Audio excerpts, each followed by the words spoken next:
Hello and welcome to this video on using graphs. Once we've determined whether or not a graph is viable, or more likely the trend line of a graph is a good predictor of the quality based on its r squared value, mainly looking for graphs with an r squared of greater than 0.7, we can then start using that to make predictions. For instance, with this graph of a diameter of a circle versus circumference, we can predict what a circle with a diameter of 100 or 1,000 or 1,000,000 centimeters, what its circumference would be. We can predict the future, and that comes from this kind of equation. So let's kind of break this down, because while 35 centimeters for the diameter of a circle isn't hard, once you start getting into the triple or quadruple digits, it gets a lot harder. We start with the equation. The equation says y equals 3.13x plus 0.0987. Now, we know that's not the exact equation, but that's the experimentally determined one, and we're going to use it for example's sake. Now, it doesn't say y equals or anything like that because it's implied. So let's go ahead and copy that onto the board. Y equals 3.13x plus 0.0987.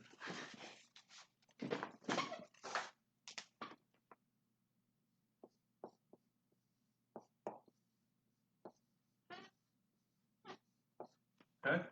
From here, we can start predicting things. Like, for instance, we know that the y values are always going to be circumference, and the x values are going to be diameters. So if we had a circle with a diameter of 250 centimeters, we can just plug in for x.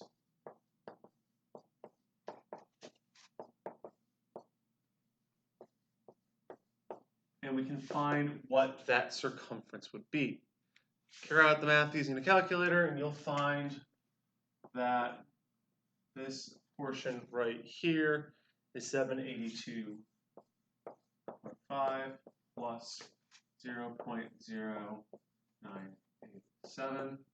Add those two together, 782.5, 987. Question is, what is my units? Well, we measured the circumference in centimeters, so this unit will be in centimeters.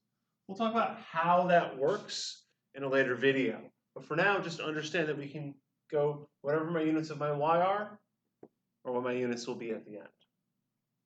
We can also flip the script. What if we want to find the diameter that will give us a circle with a certain circumference? Well, we can just go back to our equation.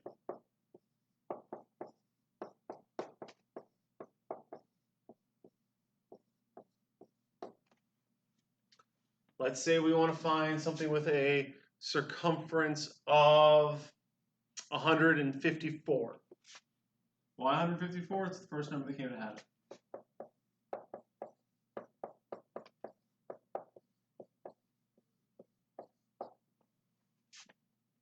Go ahead and solve for the diameter in this case. And then divide both sides by 3.13 for 49.17. Again, what are my units? Well, my x-axis for this was measured in centimeters, so again, this would be in centimeters.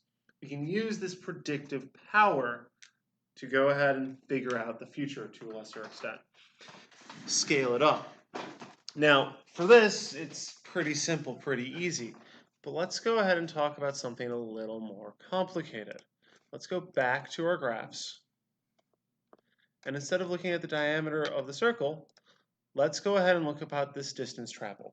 We have this object that's moving at a specific rate. Okay?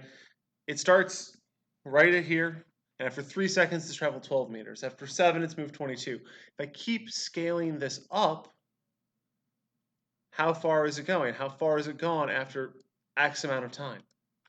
That's the question we need to figure out. But we can do that with our graph. First thing we want to do, look at the r squared value. Is it bigger than 0.7? Yes or no? If it is, we can then use it to predict. So let's go ahead and do that. You're going to do these problems on your own. We have two problems here. You're going to have to work the equation from both sides. I'm not telling you which one's which. You'll have to use your logic to go through that. The first is asking, how long does it take the object to go 1,600 meters, or about a mile? The second is, how far does it go after 42.7 seconds? Do those calculations on your own and make those predictive powers. Pause now. Now, in both cases, the equation is the same, y equals 3.6x minus 1.03. But what we're plugging in, what we're solving is very different. In the first one, we're asking how long. What long could mean many things, but how long is typically used to refer for time. If we go back to our graph, we can see that time is the x. So we are solving for the x in this one, which means that we're plugging into the y. How far? That's a distance. Distance is a y. So for the second one, we're solving for y. I'm going to go ahead and underline those. And then from here, you got to plug in and solve. This is super simple algebra. I'm sure most of you are blowing your eyes to sleep, but we're doing this for later reasons. We're building everyone basis. So in this case, we're solving for x. So we want to know 1,600 equals 3.6x minus 1.3. Here, we're solving for y, so y equals 3.6, 42.7, that's 1.03. From here, it's just solve. Reverse PEMDAS. Here. And I both sides by 3.6, and you get 4.73 seconds. Now, this is a long time, but it's not nearly as long as it seems. It's about a little over 7 minutes. So it takes about 7 minutes for this object to go a mile. Better than some of my cars. Over here, you multiply, then subtract. So 36 times 42.7 is 153.72 minus 1.03, 152.6. These trends, these measurements, these ideas that we build allow us to continue forward and predict. This predictive power, when generalized outside of these forms, which is what physics is about, allows us to start predicting paths and objects and, as I said in the introductory video, the future to a small extent. Granted, it's very narrow. If I throw this at this velocity, where does it land? How long or how far does it take a car to stop? How far does a car skid before it hits something? These are the questions that we'll be able to answer using this predictive power.